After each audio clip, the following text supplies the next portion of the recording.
اگر هنوز نمیدونی چه لپتاپی مناسب کار و شغلته، با من تا آخر این ویدیو همراه باش. امیدوارم حالتون خوب باشه. توی این ویدیو نمیخوام چند تا مدل لپتاپ رو بهتون معرفی کنم و در آخر انتخاب رو بذارم به عهده خودتون. بیاید سوالو راحت ترش کنیم. صفحه نمایش یا سخت افزار، کدوم برامون مهمتره؟ کدومش برای کارمون مناسب تره؟ اگر صفحه نمایش برامون مهمتر باشه، اون رو به چند بخش تقسیم کنیم: OLED، IPS، TN. OLED که زیاد هنوز عمومی نشده، میذاریم آخر ویدیو بهش میپردازیم. دسته اول پنل های TN که بیشتر اونو توی لپتاپ های گیمینگ و لپتاپ های رده پایین میبینید، به خاطر نرخ رسپانس تایم پایینش، یعنی در حدود 1 میلی ثانیه در مقابل 3 تا 7 میلی ثانیه پنل های IPS. البته ارزون قیمت های IPS گروناش که اومدن مشکل رسپانس تایم رو در حدود پنل TN رسوندن، یعنی حدود 1 میلی ثانیه. چند تا دلیل وجود داره که لپتاپایی که از پنل TN استفاده میکنن رو نخریم. یکیش زاویه دید فوق‌العاده افتضاحشه که وقتی از بالا یا پایین نمایشگر بهش نگاه میکنیم، رنگ ها تقریبا معکوس میشن، یعنی تغییر رنگ میدن. یا وقتی از چپ و راست بهش نگاه میکنیم، روشنایی صفحه نمایش حدوداً نصف میشه.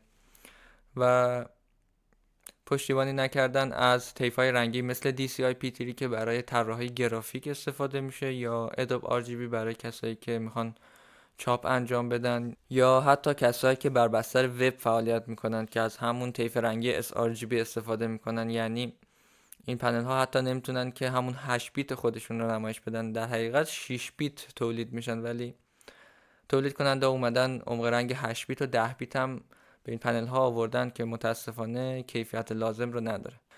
دلیل بعدی که باعث میشه ما این لپتاپ ها رو به کسی توصیه نکنیم، عمق رنگ مشکی پایین اونه، یعنی کنتراستی حدود 1:600 تا 1:1200 که حتی توی جای پرنور هم رنگ مشکی رو به ما نشون نمیده و اون رو مایل به خاکستری نشون میده.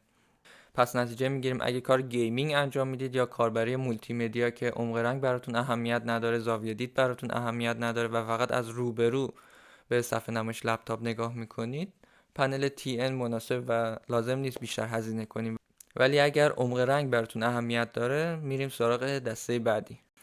گرونترین نوع LCD ها که همون IPS هاست که اخیراً هم به خاطر پایین آوردن رسپانس تایم اون قیمتش خیلی از قبل افزایش پیدا کرده، که میشه تنها نقطه ضعف اون مقابل TN، که یعنی اگر کاربری گیمینگ ازش میخواید و انتظار پاسخهای سریع از صفحه نمایشتون دارید، این پنل ها زیاد به کارتون نمیاد و در طولانی مدت موجب خستگی چشم میشه و حالت گوستینگ که همون کشیدگی یا حالت روح هست توی صفحه نمایشتون خواهید دید. چند تا مزیت بزرگی که این پنل ها دارن که مهمترینش زاویه دید 178 درجه‌ایه که به ما میدن، یعنی وقتی که از زوایای مختلف بهش نگاه میکنید، شاهد کاهش یا افزایش نور صفحه نمایش یا تغییر غلظت رنگ نیستیم.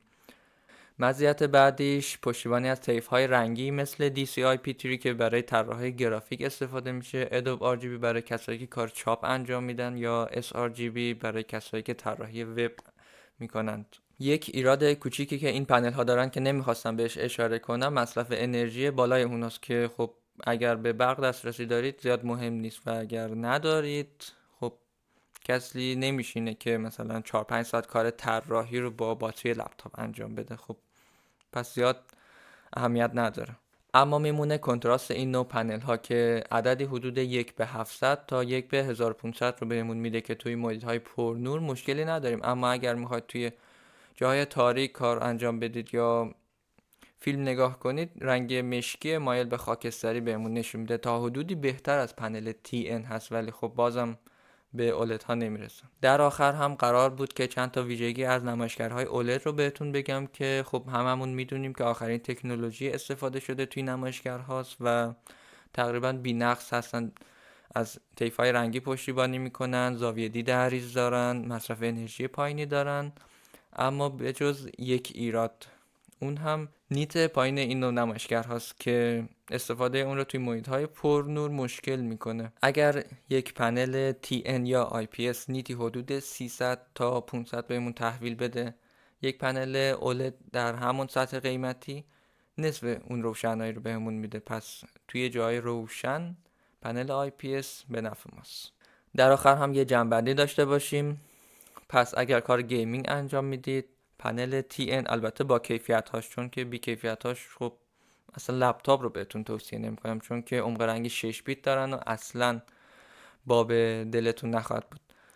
اگر کار طراحی انجام میدید پنل IPS و اگر بودجه خیلی خوبی دارید یک نمایشگر OLED قطعا بهتر انتخابه. ممنونم که ما رو تماشا کردید. خدا نگهدار.